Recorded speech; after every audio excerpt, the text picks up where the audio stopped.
Ова е музичката номера која што одлича повод за последен разговор во денешното издание на Македонија на Аутро. Антологиското оро Касапското доби ново руво благодарение на нашиот соговорник Благојче Трајковски, кој што со Џамбо Агушев направија приказна за кој што сум сигурна дека долго ќе се зборува.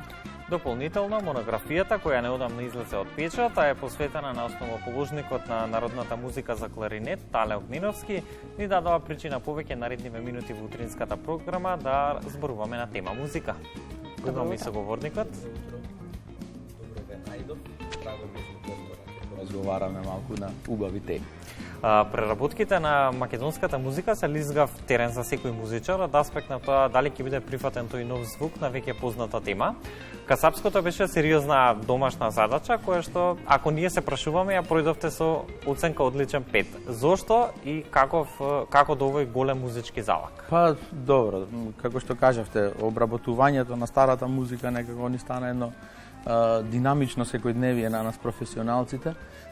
Сите на некој начин имаме различни причини зошто тоа го правиме. Некој има цел заради одредени причини, заради одредено креирање, да речам, на музика која што се креира денес, а треба да се потсетиме на сето оно што се случуваше, да испочитуваме нешто.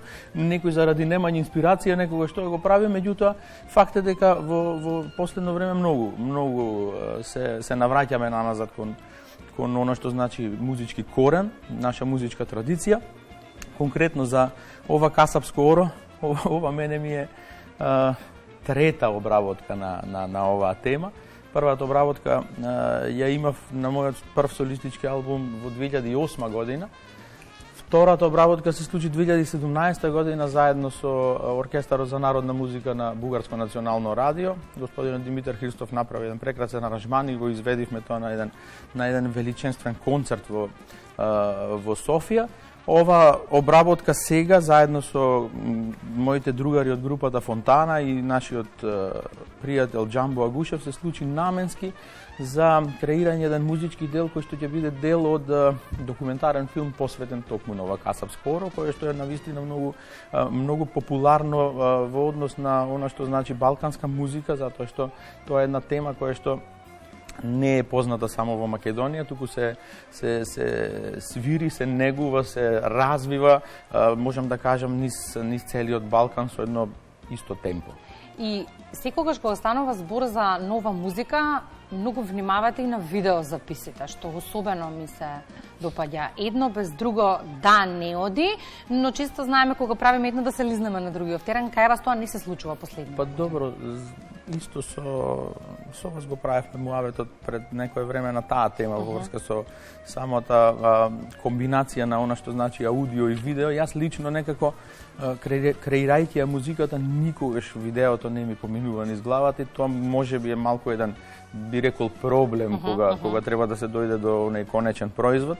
Некако се она што го креирам како музика го правам, како да кажам, за вокола и за патување и за некоја индивидуална визија на слушателот кој што сам ќе си ја создаде кога ќе ја слуша. Кога ќе ја слуша музиката. Прво помислив на автомобил и патување кога ја слушнав јас.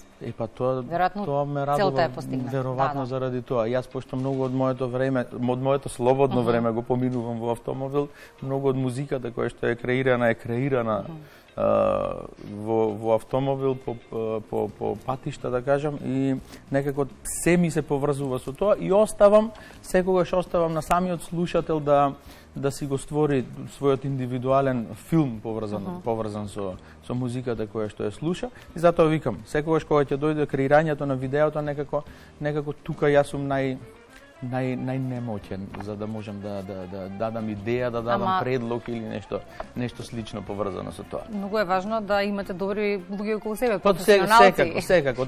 Тие тогаш знаат да го сработат. Што се однесува до тоа, сум секогаш многу задоволен во однос на соработниците, почнувајќи од луѓе со кои што долги години работиме како музичари, музицираме безпрекорно. Тоа е едно вистинско задоволство, знаете, да имате луѓе кои што веќе се собрале 20 и кусур години да работите заедно. Тоа е навистина едно вредно достигнување, да кажам. Соработниците во однос на тонските сниматели, аудио реализатори на нашите проекти или пак видео реализаторите, еве конкретно во случајот ќе го споменам Ангел Ќосев како аудио продуцент на сето ова што се случи, потоа Бојан Тасетовиќ и Дејан Наумовски кои што се дел од Веста продукција кои што ни го реализираа видео делот. Ние сме на екипа која што безпрекорно функционира, се разбираме многу лесно, многу сме практични, флексибилни за се и затоа некако лесно ги остваруваме сите тие идеи кои што ни поминуваат низ глава. Ќе се надоврзам на она што го кажате. Во текот на вчерашниот ден видеозаписот беше поставен на платформата YouTube, што значи го доживеа својата промоција на интернет просторот. Какви беа реакциите на публиката од она што првично може да го забележи?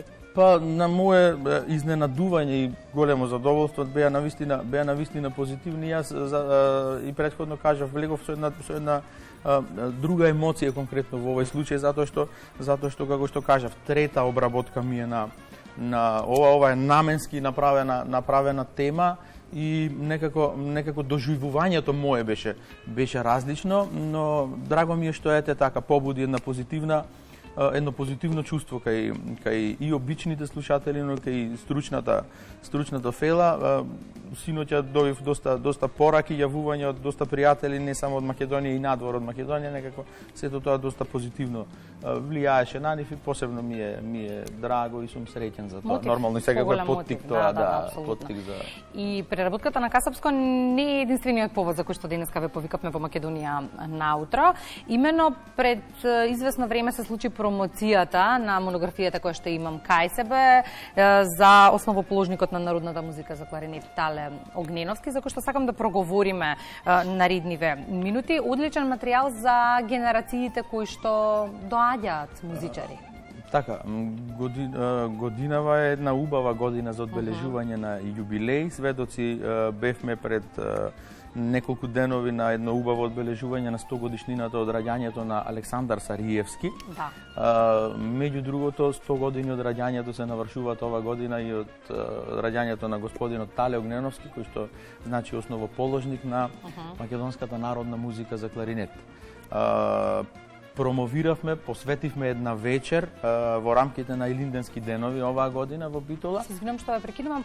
Колеги од режија, ги имаме и фотографиите од промоцијата, доколку се подготвени, можеме и тие да ги видиме, за да видиме како помина се. Да, во рамките на Илинденски денови, како што кажав, направивме една убава пријатна вечер посветена на ликот и делото на господинот Тале Огненовски. Промовиравме еден краток документарен филм, каде што ние неколку луѓе кои што останавме, да кажем, доследни во она што значи негово дело и развивање и негување. Проговоривме малку, си ги искажавме нашите чувства, емоции поврзано со неговата работа, неговото дело. Една вредна и исклучителна личност која што заслужува навистина сериозна почит. Човек кој што навистина оставил едно сериозно богатство, поставил еден сериозен темел врз кој што градиме не само ние кларинетистите, туку сите музичари кои што се занимаваат со негувањето на традиционалната музика. Јас како индивидуа, некако и секако како семејна обврска ми беше некако да искажам јавно почитување. Успеав да склопам една книга, би рекол, во која што има нотирани 59 негови авторски композиции. Успеав сето тоа фино педантно да го средам.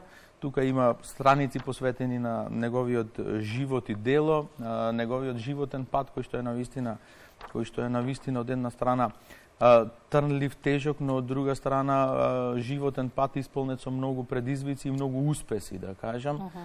Исклучителна личност затоа што не поминал низ вратите на музичкото образование, останал самоук музичар до крајот на својот живот, меѓутоа она што тој го остави како свое дело, навистина ги надминува сите оние граници кои што треба да ги почитуваме максимално.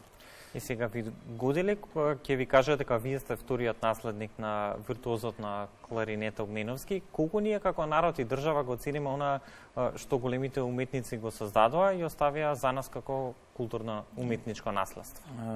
Знаете, јас семејната лоза моја некако се насочи кон она што значи македонска традиционална музика и татко ми беше тој вториот Тале Огненовски, некако по тој патокас продолжив и јас, се движам по таа патека и некако станав третиот Тале Огненовски, односно вториот наследник.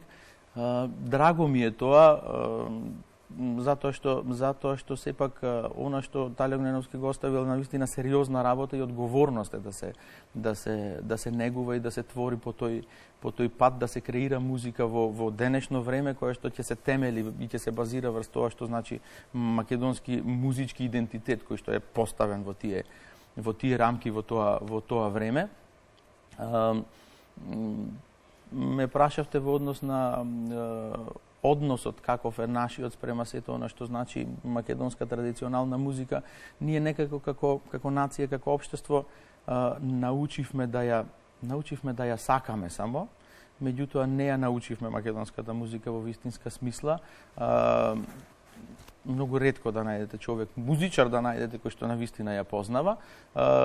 Тоа викам, научивме некако емоционално да се приврзуваме, меѓутоа од стручна гледна точка некако изгубивме многу лекции, часови низ изминатите години и затоа се бориме, затоа некако искажуваме од една страна емоција, меѓутоа од друга страна не покажуваме некое сериозно знаење кое што е навистина многу потребно во она што значи развој на традицијата и креирање на нова музика која што се базира врз сопствената музичка традиција. Колку ова условно кажано борба е успешна помеѓу вашите ученици?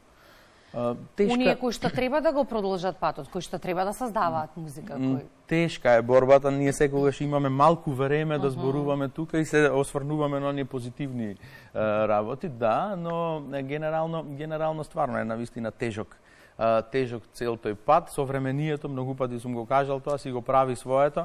Младиот човек денес е обкружен со многу информации, некако се ни е натрупано и не можеме некако да си направиме една класификација на сите оние работи кои што ни се неопходни за да можеме професионално добро да се развиваме.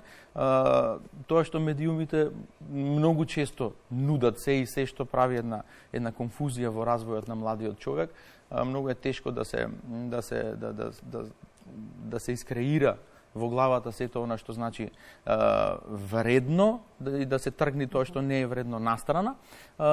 Тежок е патот, ние педагошките работници некако и нас ни е тоа предизвик да можеме. Не знам, вие сте се потпишале дека ќе дадете придонес во негувањето и развивањето на оно што го поставил како тема во македонската музика, што значи дека нема бегање од ова. Нема ќе, јас сум 20 години во ова работа како професионалец, во овие 20 години дадов навистина сериозен придонес. Многу пати ќе кажат да си бил во некоја друга држава ќе било некако многу поинаку, во нашава држава не се цени. На крајот на краиштата гајле ми е дали ќе се цени или не се цени. Многу ми е важно да сум кон себе со чист образ, да сум кон семејството мое со чист образ, зборам за професионалниот дел, затоа што потекнувам од една сериозна музичка традиција. Дали некој нешто ќе цени, дали некој ќе го прифати тоа позитивно или негативно, верувајте, воопшто немам ни време, нити сила да размислувам на тоа. Едноставно, многу ми е важно да сме здрави, живи, да не држи добрата мисла. Искуство имам доволно, знам што треба и како треба за да се придонесе овде, а дали тоа ќе поттикне некој или нема да поттикне, едноставно тоа не е во мои раце.